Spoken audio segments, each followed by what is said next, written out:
وَإِذَا قُرِئَ الْقُرْآنُ فَاسْتَمِعُوا لَهُ وَأَنصِتُوا لَعَلَّكُمْ تُرْحَمُونَ۔ رسول اللہ صلی اللہ علیہ وسلم نے اپنے صحابہ کو اس بات کی تعلیم دی کہ جب امام سورہ فاتحہ کے بعد قرآن پڑھے تو تم خاموش رہو۔ سورہ فاتحہ کو امام کے پیچھے ساتھ ساتھ یا سکتات میں پڑھا جا سکتا ہے۔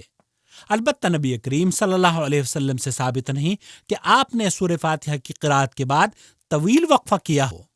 قرأت فاتحہ کے بعد سنت یہ ہے کہ ہر نمازی بلند آواز سے کہے آمین۔ ہر نمازی کو بلند آواز سے آمین کہنا چاہیے، چاہے وہ امام ہو یا مقتدی۔ رسول اللہ صلی اللہ علیہ وسلم نے ارشاد فرمایا، جب امام آمین کہے تو تم بھی آمین کہو۔ جس کی آمین کی آواز فرشتوں کی آمین سے موافق ہو گئی، اس کے گزشتہ تمام صغیرہ گناہ بخش دیے جاتے ہیں۔ مسلم پر جو آپ نے جھوٹ بولا کہ مسلم میں آمین بالجہر کی روایت ہے یا بخاری میں آمین بالجہر کی روایت ہے، یا آمین بالجہر کی روایت بخاری اور مسلم میں کہیں نہیں ہے۔ امام بخاری اور امام مسلم کی جو کتابوں میں احادیث یا نماز کی کیفیت بیان کی گئی ہے، گزشتہ دنوں دارالعلوم دیوبند کے کچھ طلباء نے مجھ سے کال پر بات کی تھی، اور ان کا یہ اعتراض، دراصل وہ مجھ سے جاننا چاہ رہے تھے ان حدیث کے بارے میں جو کہ میں نے کسی ویڈیو میں کہا کہ آپ ان حدیثوں پر عمل نہیں کرتے۔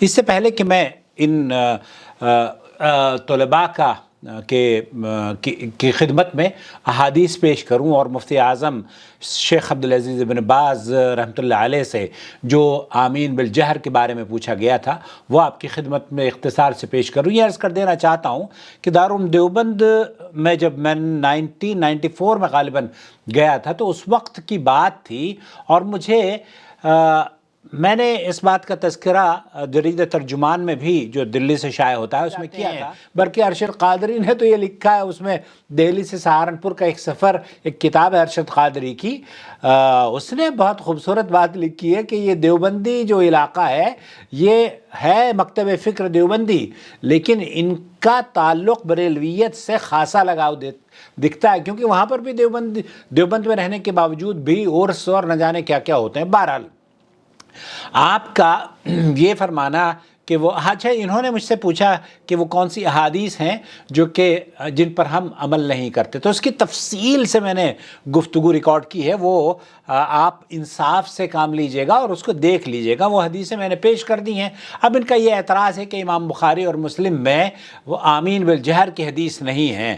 اب میں آپ کو سیدھے لے کر چلتا ہوں شیخ عبدالعزیز بن باز مفتی مملکت سعودی عرب سے، یہی سوال پوچھا جا رہا ہے۔ جو لوگ طالب علم ہیں دیوبند کے یا دیوبندی، میں چونکہ میں بھی خود دیوبندی مکتب فکر سے جڑا رہا ہوں، آبا و اجداد ہمارے دیوبندی تھے، اور ہمارے خاندان میں بہت سارے لوگ ہیں جو کہ قاسمی ہیں، ابھی بھی قاسمی ہیں، اور ان کو تو بہرحال یہ بہت برا لگتا ہے آمین، بلکہ جیسے میں ریاض میں جب آیا ہوں سن 81 کے ابتدائی جنوری میں، تو میں ریاض کی مساجد سے باہر نکل جایا کرتا تھا کیونکہ مجھے بہت ناگوار لگتا تھا کہ لوگ بہت زور سے آمین اس طریقے سے بلند آواز سے آمین کہا کرتے تھے، لیکن وہ میرا جو تعصب تھا کہ یہ لوگ اتنی بلند آواز سے آمین کہہ دیتے ہیں، میرا تعصب جب میں نے حدیث کی کتابیں پڑھی تب میں مجبور ہو گیا، میں نے توبہ کر لیا الحمدللہ، اور اس توبہ کا کریڈٹ بھی دارالعلوم دیوبند کو جاتا ہے، کیونکہ دارالعلوم دیوبند ہی نے مجھے فتویٰ دیا تھا کہ آپ امام حرم کے پیچھے یا وطر کی جو نماز ہے، چونکہ ایک وقت وطر کی نماز نہیں ہے دیوبندی یا حنفی مذہب میں، اس لیے انہوں نے کہا تھا کہ آپ اپنی نماز کسی امام کے پیچھے نہ پڑھیں بلکہ الگ پڑھیں۔ خیر، میں ان کا شکریہ ادا کرنا چاہتا ہوں کہ انہوں نے یہ فتویٰ اگر نہ دیا ہوتا تو شاید میں ابھی ایک اسی مکتب فکر پہ گامزن ہوتا جس پہ یہ بہت سارے طلباء جو مجھے میری ویڈیو دیکھ رہے ہیں اور عجیب و غریب باتیں شروع کر دی ہیں انہوں نے میرے بارے میں۔ تو چند باتیں میں آپ کی خدمت میں پیش کرنا چاہتا ہوں۔ وہ جو قبر کا میں نے ذکر کیا ہے اپنی ویڈیو میں، ممکن ہے کہ وہ وہاں پر قبر نہ ہو، لیکن میں نے جب مسجد تعمیر ہو رہی تھی تو اس کی پشت پہ وہ قبرستان بھی ہے غالباً. تو مجھے میرا یہ گمان ہے کہ میں نے وہاں قبریں دیکھی تھی اور اس کا ترجمان میں نے لکھا تھا. بہرحال یہ موضوع نہیں ہے آج. میرا موضوع یہ ہے کہ آیا صحیح بخاری اور مسلم کے اندر حدیث رفع دین موجود، حدیث آمین بالجہر موجود ہے یا نہیں. سنتے ہیں شیخ عبدالعزیز بن باز کو. المسجد يقولون آمين في الصلاة الجهرية. ہمارے مسجد میں آمین جو لوگ ہیں جہری نماز ہوتی ہے نا، بعد قراءة الفاتحة في السر. وہ جہری نماز میں جب مغرب، عشاء اور فجر کی نماز پڑھی جاتی ہے، جیسے کہ دارالعلوم دیوبند میں پڑھی جاتی ہے یا حنفی مذہب میں پڑھ کے تمام مساجد میں پڑھی جاتی ہے. ولا يرفعون بها أصواتهم. ولا يرفعون بها اصواتهم. وہ تو یہ کہہ رہے ہیں شیخ بن باز سے، یہ ہمارے ہاں امام مالک یا امام ابو حنیفہ رحمۃ اللہ علیہ کا مذہب یہی ہے کہ ہم ان نمازوں میں آمین کو زور سے نہ کہیں. آپ شیخ بن باز رحمۃ اللہ علیہ جو مفتی مملکت سعودی عرب ہیں، ان سے پوچھا جا رہا ہے کہ آپ ہمیں براہ کرم رہنمائی فرما دیجئے. الصواب رفع الصوت بها. یہاں اس کا ترجمہ بہت سمپل ہے، یہ کہ آپ آمین کی جب آواز سنیں، آمین کی امام کی آواز سنیں تو اس پر آواز کا ملانا یا زور سے آمین کہنا یہ زیادہ مناسب اور صحیح بات ہے. کما کان یفعل ذلک النبی صلی اللہ علیہ وسلم والصحابہ یفعلون. صحابہ اور نبی کریم صلی اللہ علیہ وسلم ایسا ہی کیا کرتے تھے، آمین زور سے بولا کرتے تھے. جب امام والضالین کہتا ہے تو یقول الامام آمین وہم کذالک. امام بھی آمین کہتا ہے اور پھر امام کی آمین سننے کے بعد مقتدی بھی آمین کہتے ہیں. یقول النبی صلی اللہ علیہ وسلم. یہاں ان اساتذہ، ان اسٹوڈنٹس کا خاص طور پر جواب موجود ہے کہ وہ حدیثیں کہاں ہیں جس میں آمین بالجہر کا ذکر ہے. آپ علیہ الصلوۃ والسلام نے فرمایا اذا قال الامام والضالین فقولوا آمین.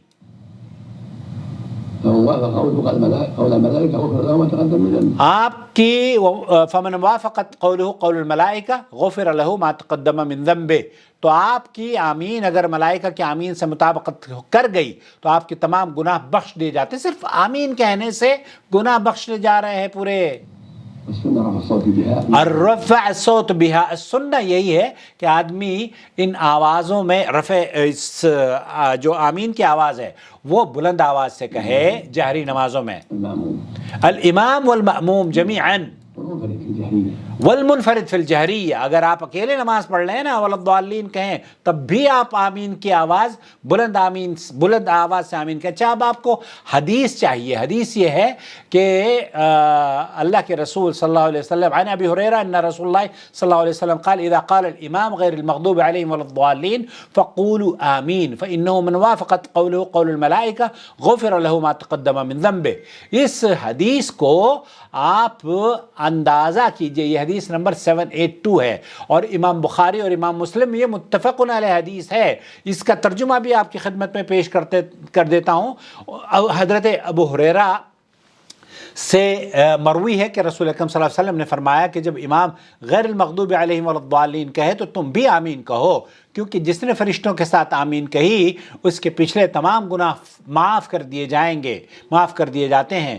اور اس حدیث پر کسی کو مطلب احناف کو تو بہرحال وہ عمل نہیں کرتے، لیکن یہ حدیث صحیح بخاری میں 738 پر ہے اور مسلم میں 618 پر ہے. تو یہاں اس حدیث پر اور بہت ساری نمبرنگ کے مطابق یہ 782 پر بھی ہے. تو یہ مختلف کتب میں یہ حدیثیں موجود ہیں اور امام ابو داؤد نے، امام ترمذی نے اور دوسرے محدثین نے بھی اس موضوع پر روایات نقل کی ہیں. لیکن یہ کہنا کہ یہ حدیثیں مطلب ان احادیث پر صرف اہل حدیث ہی عمل کریں گے، یہ بات ہماری سمجھ میں نہیں آتی. اگر ہم یہ کہیں کہ ہاں ان احادیث پر اہل حدیث تو عمل کرتے ہیں لیکن اس حدیث پر آپ عمل نہیں کرتے، تو آپ جب یہ مطالبہ کرتے ہیں کہ وہ آپ حدیث ہمیں پیش کیجئے تو ہم حدیث پیش کر دی، تو جواب یہ ملتا ہے کہ آپ بھی تو فلانی حدیث پر عمل نہیں کرتے، آپ نے بھی تو ٹوپی نہیں اوڑھی ہوئی، آپ نے بھی تو ٹخنے سے اوپر کپڑے نہیں کیے ہوئے، آپ فلانی حدیث پر عمل نہیں کرتے.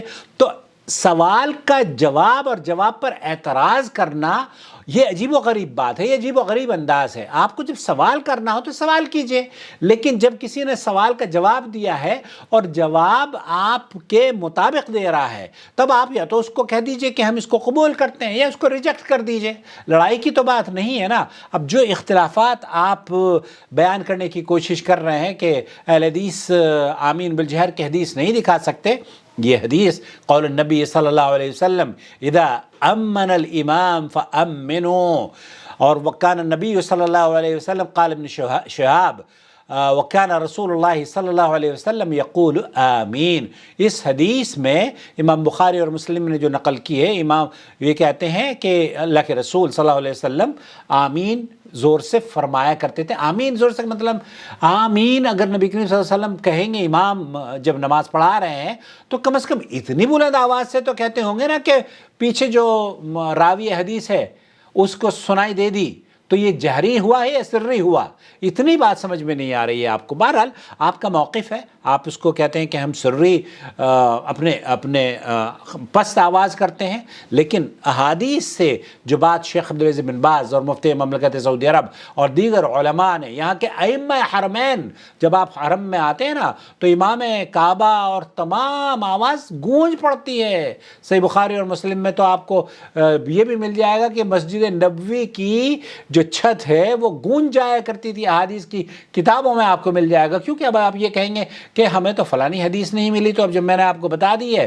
کہ اذا امن الامام فامنوا، اور یہ صحیح مسلم کے الفاظ ہیں، تب آپ یہ بتائیے کہ آپ کرنا چاہیں نہ کرنا چاہیں آپ کی مرضی ہے، لیکن حدیث ہے صحیح بخاری اور مسلم کے اندر، اور اللہ کے رسول صلی اللہ علیہ وسلم آمین زور سے فرمایا کرتے تھے فجر کی نماز میں، جب الضالین آمین۔ اسی طریقے سے امام حرم بھی کرتے ہیں، اور آپ جب یہاں پر آئے نا سعودی عرب تو آپ ہر مسجد میں یہی دیکھیں گے، اور آپ اپنے ملکوں میں جائیں گے تو وہاں تو پتہ ہی نہیں چلتا کہ سورہ فاتحہ بھی لوگ نہیں پڑھتے، جہری نمازوں میں بھی سورہ فاتحہ نہیں پڑھتے۔ وہ کہتے ہیں امام پڑھ لیتا ہے، ان سے پوچھو بھائی امام پڑھ لیتا ہے؟ امام تو رکوع میں جا کے تسبیح بھی پڑھتا ہے، ثنا بھی پڑھتا ہے۔ پھر آپ نے ثنا بھی پڑھی، تشہد میں یہ تمام دعائیں بھی پڑھی، تو جب امام کا پڑھنا کافی ہے تو پھر آپ کو یہ ساری چیزیں پڑھنے کی کیا ضرورت تھی؟ بہرحال ناراض نہ ہوں، دعا کریں اللہ تعالیٰ حدیث پر عمل کرنے والا بنا دے۔ اور میں اللہ کا شکر جب سے میں سعودی عرب میں آیا ہوں، میں دیوبندی تھا، دیوبندی ابھی بھی ہوں، پیدائش چونکہ میرے اس علاقے میں سے، تو میں اللہ کا شکر ہے میں نے اللہ کے رسول صلی اللہ علیہ وسلم کی احادیث کا مطالعہ کیا اور اس پر عمل کر دیا۔ اب مجھے اطمینان ہے اللہ تعالی ہمیں عمل کی توفیق دے احادیث پر، اور کوئی کسی پر طنز اور کسی کی تضحیک مقصود نہیں ہے، اللہ گواہ ہے۔ اللہ نہ کرے کہ ہم کسی کی تضحیک کریں یا کسی کو نیچا دکھانے کی کوشش کریں، نہیں، ایسا ہرگز نہیں ہے، بلکہ شیخ عبدالعزیز بن باز جیسے فرما رہے ہیں کہ یہ سنت ہے، اور سنت کو آپ کو یہ بتا دینا کہ یہ سنت عمل ہے تو اس میں کیا کوئی برائی کی بات ہے؟ اپنا خیال رکھیں۔ سنتیں اس لیے ہوتی ہیں کہ اس پر عمل کیا جائے، لیکن کیا چھوڑیے بعد میں پھر کسی روز، کیونکہ لمبی چوڑی ویڈیو ہو جائے گی۔ شکریہ، السلام علیکم۔